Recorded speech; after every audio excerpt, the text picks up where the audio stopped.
Good morning, good afternoon, or good evening, everyone. Today is a very special recording. We are doing a joint Kraken here. Of course, many of you have so thoroughly enjoyed Riel's presentation and the way he lays out his presentations. And I know a lot of you have been saying, where's Dave been, all this kind of stuff, but at the same time, so many of you are also enjoying Riel's presentation theme and the way he does his structuring and style as well. So, what we decided to do today was a joint Kraken. However, to be very transparent with all of you, Riel picked the stories, he picked the lineup, essentially, because I know how many of you in the comments have been saying as well, you really like his whether shorter or longer deep dive or brief summary analysis, and I don't want to butcher that. Why? Try and fix something if it ain't broken. So without further ado, how you doing today, Riel? And we'll jump right into the news and get right to it. Hey, I'm fantastic, Dave. Super happy that you're here to join and even take the lead. Even though I collected our stories, this is your program, your show. You started all of this. I'm just happy to join alongside you, and yeah, ready to get into it.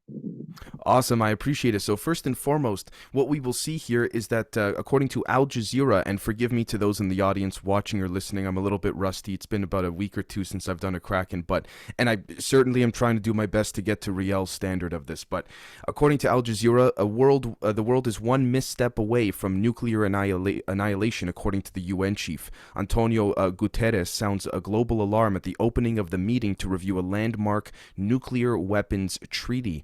We see here very briefly that nuclear threats emanating from the war in Ukraine, as well as in Asia and the Middle East, have put the world one miscalculation away from nuclear annihilation, the UN Secretary General said. Now, personally, in my humble perspective, I know a lot of you like to get my take on this. I don't think this is something we should simply take with a grain of salt, but I don't think this is something we should lose sleep over either. And I say this because there was something, a presentation that I personally, this is where I go in my mind, did for the members a couple days ago as of the day we're recording this. And it showed that even as I was sifting through certain articles and newspaper clippings throughout the 1960s, 70s, 80s, 90s, there was always the regurgitating concept of the potential threat of nuclear war. That fear-mongering angle was always there. Now, granted, you could say, to play devil's advocate, Dave, the context in which you're stating that was far different than the context and the landscape, we could say political climate compared to now. And I understand that, but I also think,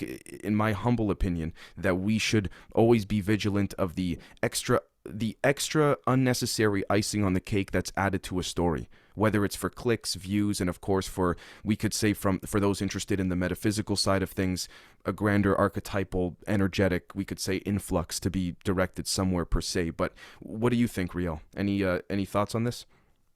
Yeah, I totally agree, and I would say we should take it with a grain of salt, but also pay close attention to what they are saying. And this story, I chose this as the beginning of our journey today because this is like a nuclear annihilation of the entire planet when we're talking about all the emergencies that we're going through between the climate, between the energy, between war. It's like right off the bat. It was only 2 weeks ago that the UN chief said that monkeypox is a global health emergency concern.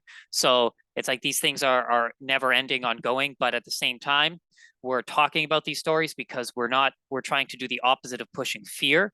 We're trying to help us understand and navigate these news stories so that we don't succumb to the narrative of just living our lives in fear. We want to be able to break down these stories and understand them with the context of everything so that we're more at ease and at peace with sifting through this and navigating the matrix. I couldn't agree more. And with that said, let's jump to our next story, which is, I believe, from the Jerusalem Post. And the floor is yours, Riel. Right. And so for our audience, we're going to be going up, we're going to be jumping back and forth between stories. So Dave is going to do one, I'm going to do one. Sometimes he does two in a row, sometimes I do two in a row. We're going to try to work out a flow and right on. So for the record, today is August 2nd, 2022. And so that all of our stories are basically about from the end of July, from August 1st and August 2nd. So this next story we've got is Al-Qaeda leader Ayman al-Zawahiri killed in CIA drone strike. He was the leader of Al-Qaeda and one of the world's most wanted terrorists who oversaw the attacks of September 11th, 2001. And this article says that U.S. officials speaking on the condition of anonymity said Zawahiri was killed when he came out on the balcony of his safe house in Kabul on Sunday morning and was hit by Hellfire missiles from a U.S. drone. Wow. Okay. I think that, Dave, you've got the next story that's going to complement this one. Sounds good. So, according to Al Jazeera, U.S. killing al Zawahiri in Kabul a violation of the Doha Pact, according to the Taliban. The Taliban condemns the drone strike, calling it a clear violation of international principles and the 2020 Doha Agreement. Now, here's what's quite interesting about all of this. We see over here that, according to Al Jazeera again, the killing of al-Zawahiri, an Egyptian surgeon who had a $25 million bounty on his head for the September 11, 2001 attacks, is the biggest blow to the armed group since its founder Osama bin Laden was killed in 2011.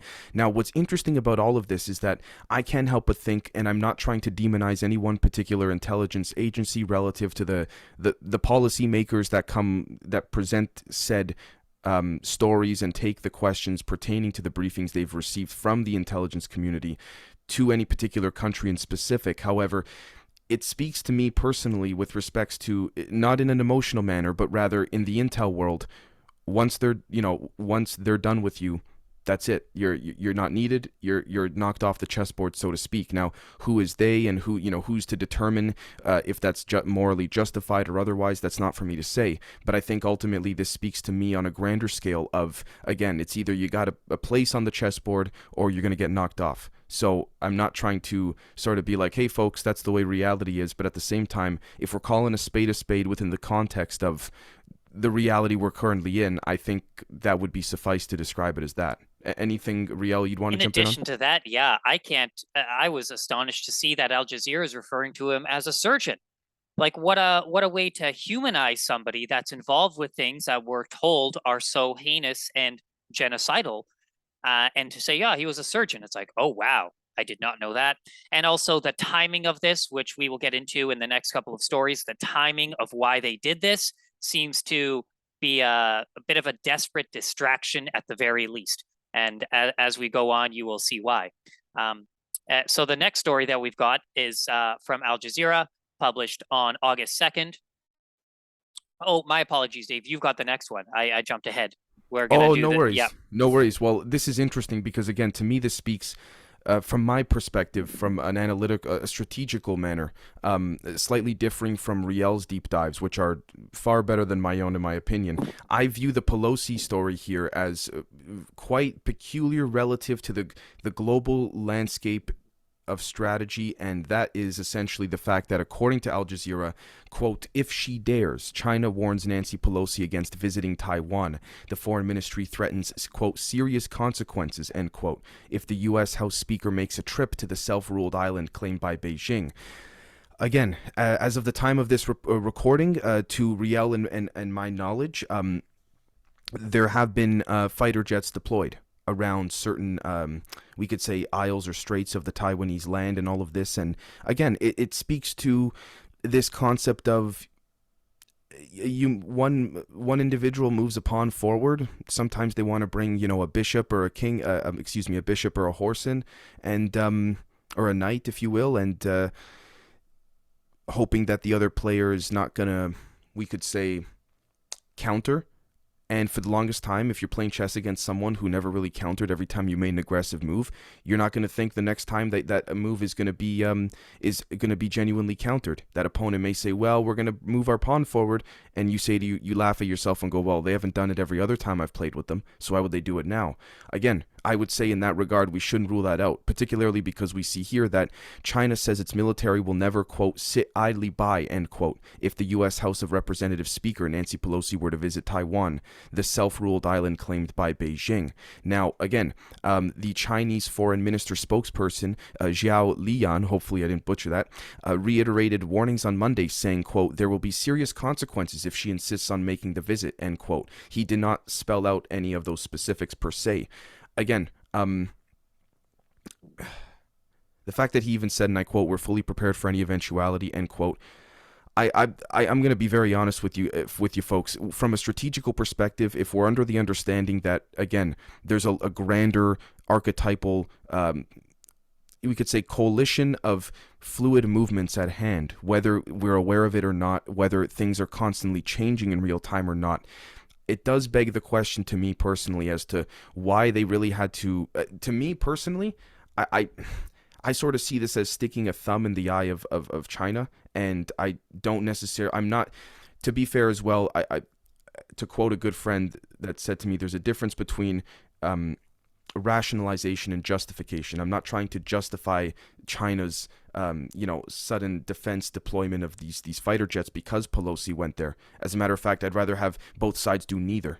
But because of the situation we're currently in, it just makes me think: why are they sticking the thumb in the eye of China, particularly given the context of the Taiwanese affairs, given even recent history? So that's my take on it. But what do you think? Absolutely, Dave. And we even got the warnings from the U.S. military advising against Pelosi doing this. So it's, yeah, at the very least, sticking an eye in the eyes of China. Absolutely. And it's fascinating as we're doing this in real time. Al Jazeera's breaking news stories is that visiting honors U.S. commitment to Taiwan's democracy. And Nancy Pelosi lands in Taiwan despite Chinese threats. Pelosi to meet President Tsai Ing-wen on Wednesday. So like these are all like, this is a huge monumental, this is almost like the geopolitical consequence or was triggered from what I would suggest was the Georgia Guidestone and the CERN particle collider activating. Those events are what basically led to Pelosi doing this. Obviously, there's much bigger context at play, but it's almost like those were kind of like the beginning of a race. And all of a sudden they're like, yep, full on, let's go do it. Whether people agree with it or disagree with it. But yeah, it's on to the next one, Dave. I love it. Thank you so much for being here with me. This is fantastic. Thank you, brother. I appreciate it a ton. This one's yours, right? Right on. So next up, we have Russia designates Ukraine's Azov regiment a terrorist group. The Supreme Court ruling allows for lengthy prison terms for the members of the battalion. Russia's top court has designated the Azov Regiment, a former volunteer battalion with far-right roots that was officially integrated into Ukraine's army, a terrorist organization. Now, this is also very significant because the Canadian military has been under fire for their involvement with not only funding, but training the quote-unquote volunteers that became the Azov Battalion. At least they're saying that they weren't aware that this group had any affiliation with Nazi ideologies, but so I'll just read this article or this piece from the article. Azov has denied it adheres to Nazi ideology as a whole, but Nazi symbols such as the swastika and SS regalia are rife on the uniforms and bodies of its members. And that's as far as I'm going to go into that one, but it's just like, wow, things are really ramping up. Tit for tat. We see all the time that the West calls certain other organizations terrorists and all that, and here Russia is doing the same thing to them. So, If I may add my 2 cents before we move on to the next story, for me, instead of a long ramble, it's very simple the way I perceive this. Regardless of one's view on this situation, I think regardless of the perspective one holds truly, we have to keep in mind, at least in my view, it's not what it is, it's how it looks. Very simple. That can go in either direction with respects to your perspectives to those watching or listening. And again, it's not for us to to tell you what to think, but rather let's take a look and analyze and go from there. So, with that said, the next story, I believe this is mine, Riel. I think actually I've got it. Oh, you take it then. Yeah, thank you. I've got the ones that I've listed, and then right on. So, this one from Al Jazeera: Pope Francis to visit Kazakhstan for the Interfaith Conference. And this is coming after the pontiff said he will ease his travel. The Vatican confirms an upcoming Central Asia visit where he may meet with the Russian Orthodox Church's leader. Now, this is very interesting to me because this comes right on the heels of the Pope coming to Canada, where he is doing his the 6-day trip to apologize for the Church's role in residential schools and arguably mass cultural genocide. So, it is also interesting because for those that don't know, Kazakhstan actually is, in some circles, they say that it's the headquarters of the New World Order in the sense that it's the Eastern World Order. So Kazakhstan's capital city, Astana, which is now called Nur Sultan, which is named after their leader who was in charge for 30 plus years. Kazakhstan just had a revolt where they kicked out all of the Nur-Sultan leaders, essentially, because they didn't have democracy. He was just in charge for 30 years. But they essentially, the city of Kazakhstan was chosen as the place where they have every 3 years meetings for the religions of the world to come together to try to create unity and harmony. And that's just a little tidbit about why Kazakhstan is so significant. But it's cool to see that the Pope is continuing to do this, but I can't help but think about the agenda of creating arguably a new world religion based on the UFO phenomena. And so I'm curious to see how his meeting here will play out. I'd If you also got like to anything to add on, feel free. Yeah. Yes, thank you. I also wanted to throw in very quickly for those that are more into, again, the esoteric, metaphysical aspect of things. I find it quite telling that we see here that Patriarch Kirill has justified Moscow's war in Ukraine on spiritual and ideological grounds, calling it a, quote, metaphysical battle with the West. Again, I'm not going to take too much time because it's a Kraken segment to delve into that, but to those that really see or subscribe to the potential concept of there being something outside of the physical that ripples into the physical, I think that's a very interesting statement to look into in that regard, or to interpret in the way that you respectfully see fit to each of those listening or watching. So, the next story here is this, let's see here, is that according to yahoo.com, Prince Charles has been rocked by reports of $1.2 million in charity donations from bin Laden's family. I'm going to leave that there. Riel, you want to jump in? Well, it's interesting. I'm trying to say other words other than interesting, but it's this is connected to the previous reports of Prince Charles receiving millions of dollars in cash from Qatari officials, which they did an a little investigation, said, nope, there's nothing wrong about it. He reported it, so that's fine. And so this report comes out at the same time that they attacked the alleged mastermind behind 9/11. Like, talk about tying up loose ends with that assassination, with that, breach in the Doha Agreement, which was created from the Afghans and the Americans. And to have this, this we could do so much speculation, but that's not what we're doing here on the Kraken. We're just reporting the mainstream news with a little bit of context to help us understand what's going on. I couldn't agree more. The next story here is that, according to ctvnews.ca, Prime Minister Trudeau is routinely offered portraits of himself as gifts, according to an analysis. Prime Minister Trudeau has been offered the gift of his own likeness some 17 times since becoming Prime Minister, including once by the President of China. The portraits, along with a myriad of vases and wine bottles and Star Wars paraphernalia, are amongst the more than 400 gifts, each worth more than $200 a pop, that Trudeau has declared to the Federal Ethics Commissioner since late 2015. An analysis of the listing shows more than 140 gifts were offered to his spouse, Sophie, or to their kids, while 110 of those came from other countries' heads of state or governments. Now, I want to be very clear that my perspective that I'm about to take transcends politics, or at least I hope it will, with respects to the concept of, I would say this if this was conservative, liberal, independent, you name it. When there was the military, we could say, military industrial complex, or rather the military media complex, relative to that of the derivations and directions allegedly given from the Trilateral Commission to certain bodies, if you will. We'll just leave it at that. When they were freaking out about, and I understand that the freaking out, what I'm saying is we got to be consistent in the freaking out, or else what's the point of reporting it? But, well, that's the irony in it. But anyways, when Trump received from Kim Jong-un that big, beautiful letter that he touted in his rallies and all that, look, I'll be honest, whether you like Trump or not, personally, myself, I laughed because, again, the guy makes me laugh whether I like him or not. That's not the point. Ultimately, though, where is the consistency for the media in the West? Because Canadian media freaked out with Trump and Kim Jong-un with that letter too.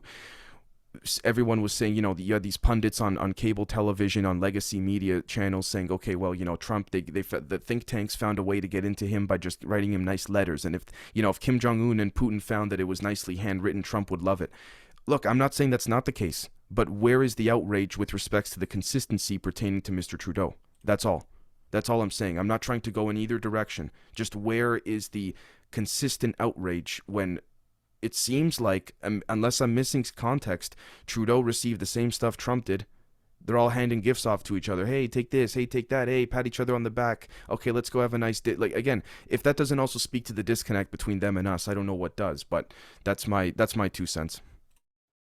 Absolutely, Dave. And I couldn't help but notice just the number 17 in the regards to what that letter of the alphabet symbolizes on these other, greater, bigger picture things. And I've been trying to add a little bit of esoteric reporting when documenting these letters and numbers that appear in these news articles. So that's just that stood out to me. But I totally agree with your analysis and arguably the hypocrisy of it all. Couldn't agree more. You want to take this one? It's you and then me. Oh, sure. Speaking of which, according to CBC, Yeah. Prime Minister Trudeau and his family are on holiday in Costa Rica. His office says it consulted with the ethics commissioner about the coming holiday. Um, When you got to ask your ethics commissioner if it's okay to take a holiday, like that's Well, yeah. this is the thing in the sense that the actions of even going to ask the ethics commissioner if you can take a holiday speaks to, okay, if you're, to me, to me, maybe my interpretation is incorrect, but it speaks to what the heck are you freaking out about? And if that's visible on the surface level from, a couple of guys out here in the province of Manitoba, what the heck is going on behind the scenes? That's where I go. Well, absolutely. And there's a reason why I put those two articles back to back for you to report on, because they go together so perfectly. And just look at how many comments there are on that article. Just that specific number. Like, what are the odds that at this time in our, that's just one of those beautiful synchronicities. But yeah, it makes me wonder what sort of things are going to be happening in Canadian Parliament or legislation, or things are expected to happen in the next 2 weeks where, oh, where's Trudeau? Oh, he's nowhere to be found. So we just got to monitor that as things progress, which brings us to our next story. This is from Alberta, one of the most populated provinces of Canada. Alberta government paid Dr. Dina Hinshaw record cash bonus in 2021. The chief medical officer of health received nearly $228,000 in addition to her $363,000 salary.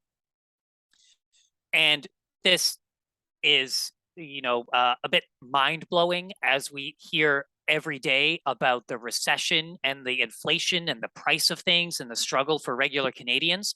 But let's just read a quote from this article and how they justify this. The quote is, "The scale of the response to this unprecedented public health emergency required an extraordinary amount of additional work from the Office of the Chief Medical Officer, the Vaccine Task Force, the Pandemic Response Team, and others, which is reflected in the recent disclosure," says Ministry of Health spokesperson Mark Feldbush in an email last week. I just wanted to highlight here the word unprecedented, because they've been using that since the beginning of the pandemic, but I think technically that is incorrect, because there's been a public health emergency every 2 years at the very least since like 2006. So that's just that's just one of those words that they try to use to say we had no idea this was going to be happening. It's like, what about all the simulations? What about all the exercises? What about all the millions of dollars in the emergency preparedness plans that you go through? But anyway, so yeah, this is, this kind of just made my jaw drop a little bit, but that's all I've got to say about this one. I truly could not agree more. I'm of the personal perspective that, again, this starts to go into some, we could say, of perspectives and effects of people's personal lives pertaining to what we have all gone through throughout the last couple of years pertaining to the pandemic. And I genuinely believe, for the sake of, depending on where one resides, age, their views on the beep boop, as it's called, and all of that, it's not for myself nor Riel to sort of jam into your heads respectfully, or not respectfully rather, what you should or shouldn't do in that regard. So again, make of this as you will, truly and genuinely. Speaking of making something as you see fit, according to Al Jazeera, UN peacekeepers have opened fire in the DR Congo, causing several casualties. Congolese authorities say that at least 2 people were killed as the United Nations Blue Helmets opened fire in the Democratic Republic of Congo's eastern region. We see here that the incident took place on Sunday in the DRC's Beni territory as the troops of MONUSCO's Intervention Brigade crossed into the country from Uganda. Again, we see here that it's again to me it speaks to a grander scale of, okay, we can talk all day about the concepts and mannerisms pertaining to the lead up of that shooting that occurred, who started it, who initiated, what actions may have caused a literal or metaphorical ripple into the fact that there was some again return fire in this regard. For me, if we scale it up to a grander scale of the sort of the macrocosm in this aspect, it speaks to the larger chess game of, again, if someone is playing, and I hate to have to even liken what we're viewing here, in my view at least, to a chessboard, but because I don't think that, again, any human life should be quote unquote played with in any regard. But we see here ultimately that it seems as though, to me personally, and I could be very wrong, that the chess pieces are being moved, and what is occurring right now, representative of that of the whole planet. The board would be the whole planet, and what's occurring in the DR Congo is something that may in fact be a multi-pronged strategy for any upcoming events, whether deliberately planned or not. And when I say upcoming events vaguely, on purpose, for the sake of personal interpretation in a genuinely good faith way, but ultimately it seems to be something that, to me, looks to be a potential um, intelligence set up in a particular regard. But again, that is not data driven. That is my humble perspective based on what I've seen in other forms of reporting, to be very clear. So I hope I'm wrong. I hope that is not the correct case of what's occurring, but I want to throw my opinion in every so often because I know you folks like to hear it. So anything And on your yeah, end, we Rio? definitely missed your opinion, Dave. So, well, Thank you. yeah, I did want to bring up how I think it was two Krakens ago where I actually had a specific little segment focusing on this situation in the Congo. So to our audience, this is simply a compounding incident where they were actually having anti-UN protests in the Congo, and that goes into a very deep thing about all the atrocities that UN peacekeepers are allegedly involved in, as well as the violence and the Congo. The people of the DRC are very unhappy, and we also have to look at the DRC's role in a lot of other operations, whether it's mining. That would probably be the most obvious one. It's also its geopolitical location involved with other conflict that's going around the world. As well as Lavrov from Russia was just in Congo. So that was another angle of things where the Russia's foreign minister was literally in that country doing a visit to try to get Congo to support what Russia is doing on the global scale. And at the same time, is it a coincidence that the UN peacekeepers are opening fire on Congolese citizens? Like, it's, as you said, it's a chessboard, and it's very unfortunate because also, as you've always said, it's the innocents that suffer. It's just the citizens that are caught in the middle of these arguable proxy wars between these higher powers behind the scenes that transcend government, that transcend the UN. Those are simply the actors that are perpetrating these events on the surface, but there's a lot of stuff going on behind the scenes. But yeah, those are my 3 cents. Okay, so next one we have Myanmar's military leader extends state of emergency. Senior General Min Aung Hlaing quoted, stressing need to strengthen genuine and disciplined democratic system. And this story, we're sharing this because there are so many different states of emergencies that are being executed right now, whether it's a climate emergency, energy emergency. And here we have, I'll read the article. Myanmar's military leadership has announced it will extend the state of emergency in the country by 6 months. The ruling State Administration Council first declared a state of emergency after Senior General Min Aung Hlaing seized power in a coup in February 2021, deposing the democratically elected government of Aung San Suu Kyi. And I don't know a lot about what's going on in that country. This is just one of those situations that we're keeping tabs on. We don't have boots on the ground. I don't know what's going on.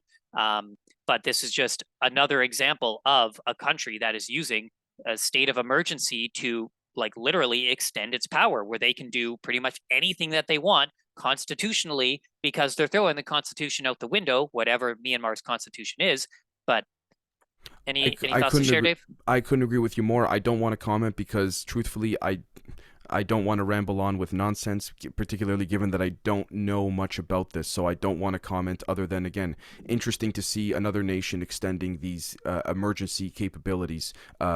Irregardless of what one thinks or interprets of that, make of that as you will. It That's is my 2 cents. interesting to note that about a month and a half ago, there is a legislative piece that was passed uh, in Canada where they were debating. They were talking about something that was completely irrelevant to this, but they just happened to like, okay, and now let's fund some money and send it to Myanmar. So we have countries from the West that are sending foreign aid to Myanmar, and whether it's going to the military or the democratically elected leaders is kind of up in the air. But it's interesting that this state of emergency comes on the heels of them receiving aid from Western countries. So there's a lot of context to understand here. I couldn't agree with you more. I couldn't agree with you more. And speaking of which, according again to Al Jazeera, the Philippines, speaking to that of the larger, grander scale of alleged strategy at hand, whether on the surface or behind the scenes, the Philippines has no intention of rejoining the International Criminal Court. According to Marcos Jr., former President Duterte withdrew from the International Criminal Court in 2019 after an investigation was launched into his anti-drug campaign. However, they have said the Philippines has no plan to rejoin the court, said newly elected President Ferdinand Marcos Jr., a decision that supports his predecessor's stance but denies the demands of human rights activists. Now, what's interesting about all of this is that, again, for me personally, from a grander scale of things, I look at this as there seems to be some behind the scenes force that, and I don't mean to be overtly vague here, but a behind the scenes force that has lost its ability to control and stabilize certain nations relative to that force's agenda. What that force is, what its agenda is, I don't know. But it seems to me that this is a microcosm of that macrocosm type apparatus or operation occurring. Again, as I say, on the member side of things, even in normal episodes and all of that, you kind of like dropping a rock into a pond, there's a ripple effect. I view it as that. I could be wrong, but that's what I see here in this particular regard. Riel, you want to jump in at all? Absolutely. And some more nuts and bolts side of this, I see it as a country that is rejecting a globalist order that the International Criminal Court obviously is supposed to persecute crimes committed internationally. But, the Philippines and with the previous president Duterte, obviously having committed a lot of crimes, clearly his family, they want nothing to do with getting in trouble. So they're just going to straight up reject it. But at the same time, I would compare this similar to what's going on in Brazil with Bolsonaro, who these leaders see more that they're more interested in nationality. So to me, this is like a national power that is not interested in playing along with a globalist power. And the ICC, whether it's actually got legitimacy or merit, that's they're essentially the court that came after the Nuremberg trials, right? Or maybe they were the court that actually did the Nuremberg trials, but something along those lines where it's like, well, did that really happen the way that it should have? There's a lot of And murkiness to it. not just that, we also have to think as well of the again, there's a difference between justification and rationalization. We're not justifying here, but we're rationalizing with respects to the potentially analogous sympathetic points one could make with the alternative perspective being at hand from that view of the Philippines. Now, particularly the administration of the Philippines. I don't mean to just throw the baby out with the bathwater and say, the people too. Again, the regime, not the people, to be fair. But what's interesting about this as well is, to your point, Riel, it's like we then have to ask about, in my humble opinion, to add to what you said, the media and outlets reporting on this pertaining to that of the perspective being taken on the reporting. Is it that, for example, I'm not saying this is the case here, but it has been the case in the past where many things have not been an overtly lie as reported, but a seemingly deliberate obfuscation of sorts, in the sense that, okay, let's say the president of the Philippines says, well, we want to start our own court. For example, not saying that's the case. There have been cases in the past where certain world leaders would say something, and if it was not in line with that of the alleged overall narrative pertaining to an opposing continent's or an adversarial nation's alleged, collective agenda of sorts, it would be reported in a way of removing the sentence of, oh, we want to make our own court. And it would just be, look, they're not joining the courts. Now, that's a purely hypothetical example. I'm not saying that's the case here, but I think we have to also look at the we have to be able to know when we're drinking the Kool-Aid, even if we're drinking it, even if we started sipping it before we realized it, if that makes sense. That's, and again, you could even say, Dave, maybe you don't realize it. And I to that I say, yeah, that's a fair point too. So that's my 2 cents in this regard. Right The on. Yeah, I think that's sufficient. Yep. Awesome, awesome. The next thing is that according to the Jerusalem Post, an investigation finds police did not use NSO's Pegasus without court approval. The team did find that police had collected data they were not legally allowed to collect, although they did not use it. So again, this then speaks to me personally immediately for pertaining to the obfuscation and verbiage pertaining to that of the law.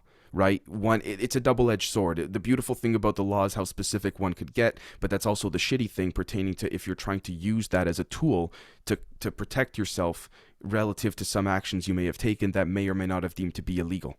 And I'm not saying that's the case here, but I think we have to also look into the intricacies of that again. Okay, did the police force, were they found not guilty because, although they collected data that ultimately they did not use because it was illegal to, again, collect to begin with? That's when we start getting into a gray area, right? Because then there's also the human angle of things. To what extent does one want to demonize the police force relative to that of the rest of how it's viewed amongst the masses? Would that encourage unnecessary distrust in the people? There's never a clear-cut answer, or at least very rarely. So again, without hopefully taking an emotional stance here, that's my 2 cents in this regard. What happened with that data afterward? How can we prove that, say, if they claim they genuinely, quote unquote, shredded that data, whether metaphorically or literally, how can we prove they genuinely shredded it and it's not, scuddied off to some intel program of sorts that's completely unacknowledged per se? I'm not saying that's the case here, to be very clear, but these are things that I think we should consider, particularly given that at the end of the day, whether you're a scientist, a police officer, an artist, a politician, we're all human beings. To me, that speaks to the human angle of the system. So that's just my 2 cents, Riel. I totally agree with you, Dave. And we could go deep into the Pegasus software program, but we're not going to. But this one stuck out to me in particular because of the context of the Pegasus program. And if for any of the audience members that aren't familiar, I recommend you just go search it up and just look into what the Pegasus software is and why that story is significant. Next up, we're going to CBC from the Canadian Press. Tim Hortons proposes settlement in class action suits over data tracking app. And see the conjunction between that story and this story. So the proposed settlement would offer free coffee and donuts to affected users. And this is just this really isn't that important beyond, well, our information is actually being monitored. But Tim Hortons says it has reached a proposed settlement in multiple class action lawsuits alleging the restaurant's mobile app violated customer privacy, which would see the restaurant offer a free coffee and donut to affected users. Can I jump in real quick? Actually, Please. as a matter of fact, I feel this story just so happens to add perfectly to what I was trying to convey just now about the human angle of things in terms of, let's face it, this is not on the law, this is not on the books, but we all know that the way humans work is that they'll generally become less upset about something. Unless they're super upset about it, that's called, I guess you could say, passion in that regard. But putting that aside, generally humans will become more accepting when you offer them something to ease the tension of what they're trying to get over. And this seems to be that particular instance. So to me, that speaks to that human angle. Not saying that's bad nor good, but we got to at least attempt to call it as it is, hopefully. Yes, and to add on to that, this story is a perfect parallel of what we just saw in Canada with Rogers, where the power went out. Folks could not send financial transactions. A lot of stuff was not able to occur, like not being able to call 911 in the nation's capital, because I guess Rogers controls that telecommunications. And their response is, well, we're going to give you a couple of dollars off in vouchers. Even though we messed up pretty bad, well, this is the same thing where Tim Hortons They say that the settlement negotiated with the legal teams involved in the lawsuits still requires court approval, but they're offering a free beverage and a baked good for illegally collecting your data. And it's like when a corporation crunches the numbers to see, well, if we did these illegal things that we know we're going to get in trouble for, will we still make enough profit to make it worth it? And in this case, Tim Hortons was like, yeah, screw it. Sure, we'll give everybody a free coffee and free donut. They're Canadians. They won't care. They'll be happy with that coffee. And they really don't read the fine print on any apps.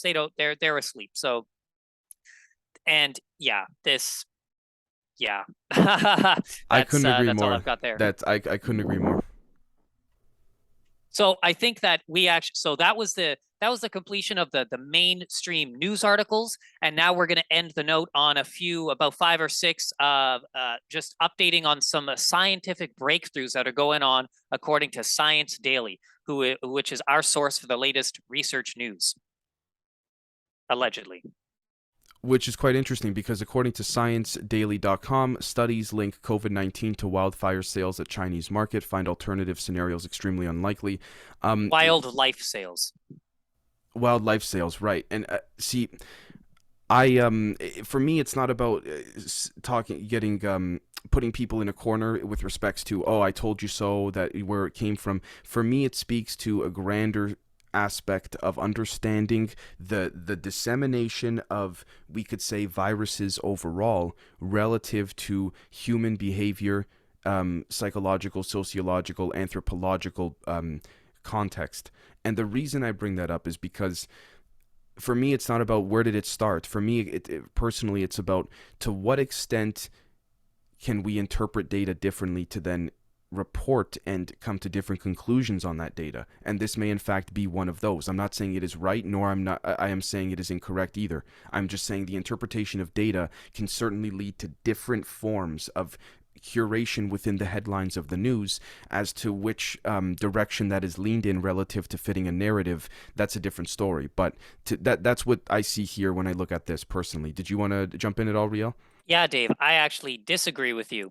The concept of the origins of the virus, I think, is fundamentally crucial because depending on what we learn, it could mean that we've been lied to since the very beginning and that there has been deliberate suppression of information about the origins of this global health emergency concern, which destroyed the global economy.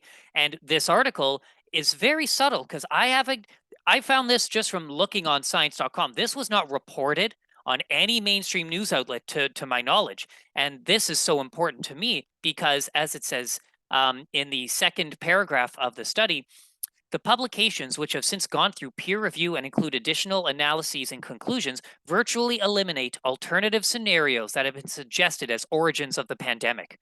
Moreover, the authors conclude that the first spread to humans from animals likely occurred in 2 separate transmission events in the Hunan market in late November 2019.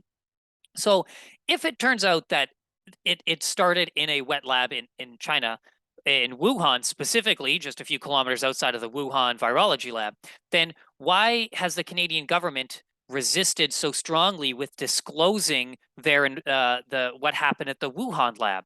Like, there's a lot of stuff where it's like, if this is actually the truth, then why have they been struggling so hard to have an open conversation about it? You're basically saying the kid stole the cookie from the jar, and when you confront the kid about it and ask him what's in his pocket, he doesn't show you what's in his pocket. If you got nothing to hide, why don't you show me?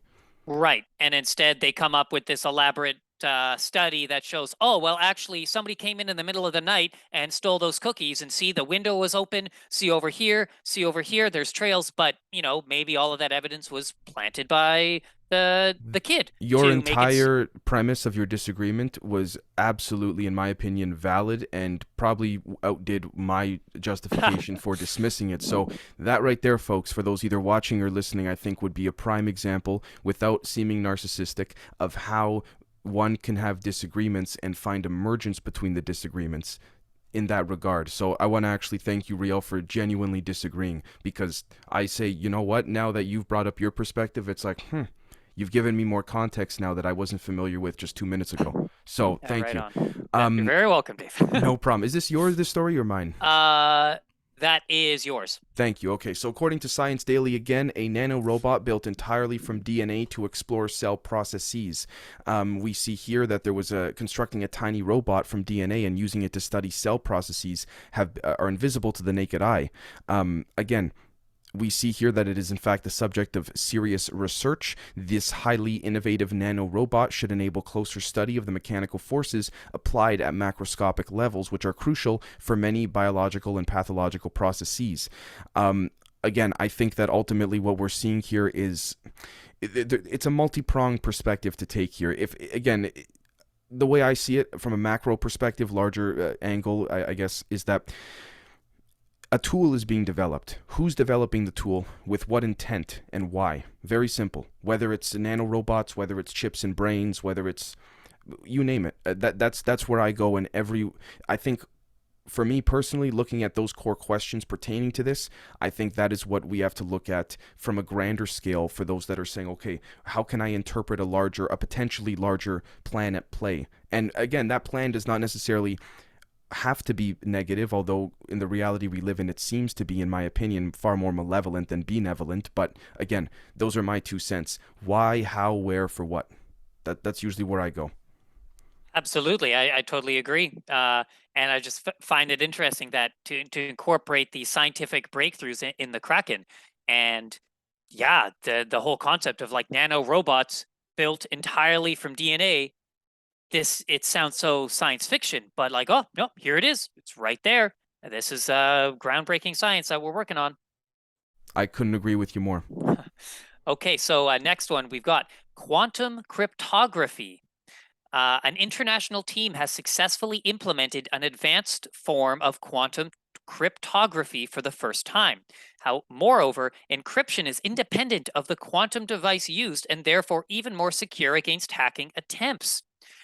And to be honest, I don't even really know what this is about. Dave, maybe you could enlighten us on what it means to do quantum Okay. cryptography. So, in my humble perspective, what we're seeing here is the again the use and possibly deliberate use of the abuse of the verbiage of the words quantum and all of this. And I think specifically quantum here, again, actually, it says it right here in the article, and I quote, quantum key distribution, as the jargon has it, is secure against attacks on the communication channel, but not against attacks on or manipulations of the devices themselves. Now, we see here, of course, according again to Science Daily in the same story, same context, the internet is teeming with highly sensitive information. Sophisticated encryption techniques generally ensure that such content cannot be intercepted and read, but in the future, high-performance quantum computers could crack these keys in a matter of seconds. It is just as well, then, that quantum mechanical techniques not only enable new, much faster algorithms, but also exceedingly effective cryptography.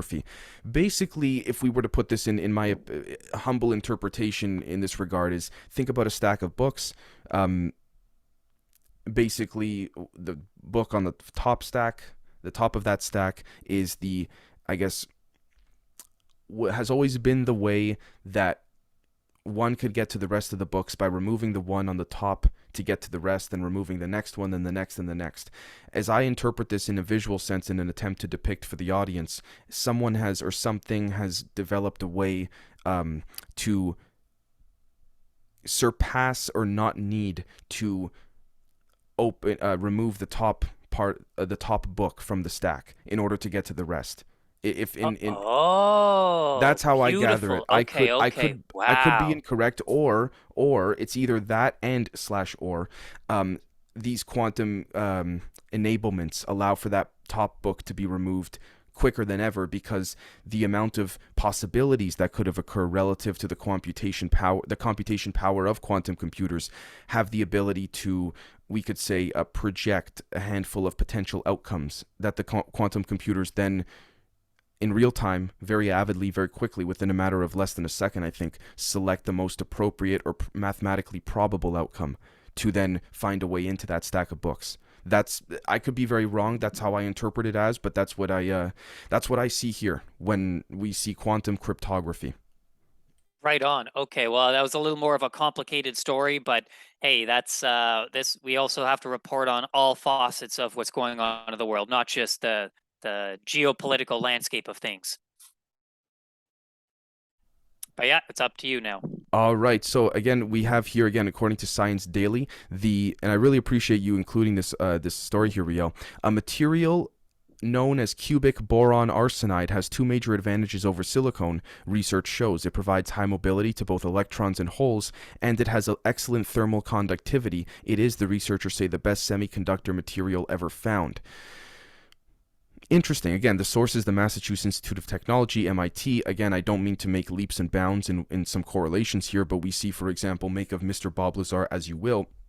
He had claims that, again, and many have also said, to be fair, there are reasons to be skeptical of those claims, but he claimed that he did some interesting things at MIT pertaining to some off the books experimentation, forms of academic pursuit, or rather intellectual pursuit, irrespective of that of a formal college course or something like this. We know, for example, MIT's had its fair share in history pertaining to Nikola Tesla, John Trump, all of this, and I'll just leave it there because again we can speculate on and on as to with respects to the different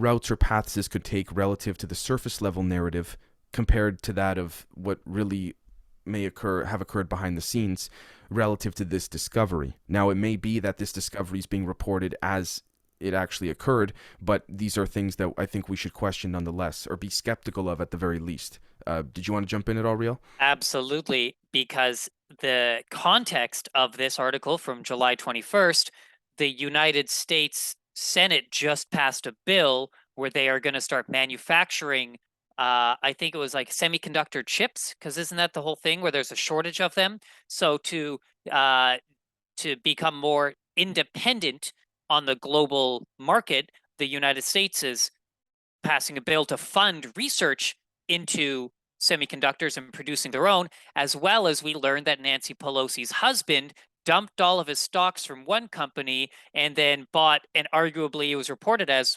potential insider trading because he did this right before the bill was passed. And so to find the context of what's going on in the scientific community where they just said, we just found the best semiconductor of all. Oh, well, that's good timing to make a bunch of money on this scientific How endeavor. dare you make those correlations, Riel? How dare you? That's absolutely terrible. I don't think you should be making those correlations. You don't know what you're talking about. Get out of my face.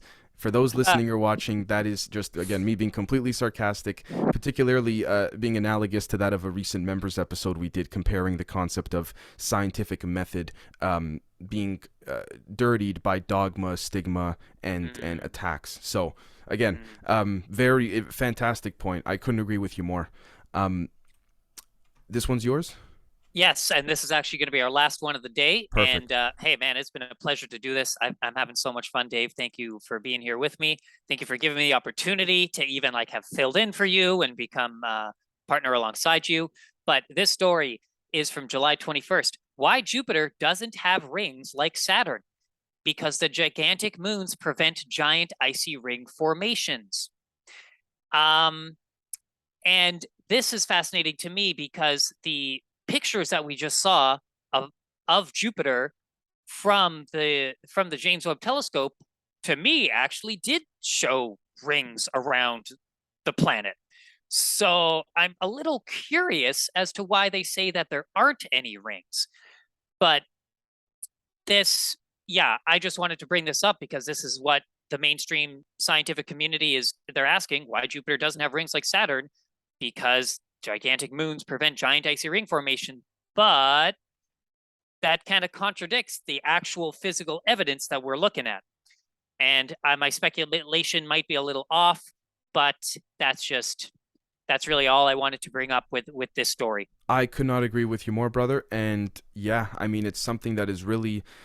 I think we could do a whole deep dive just on this article alone, to be honest with you. But because it's a Kraken and all that, we'll definitely leave that there. And honestly, I have nothing really to add because my mind goes precisely to where your mind goes in the same regard. So without further ado, folks, we'd like to thank all of you for watching and or listening. It's been an absolutely incredible collaboration and opportunity to collaborate with Riel. Let us know in the comments for those on YouTube if you really enjoyed this collaboration as much as we did.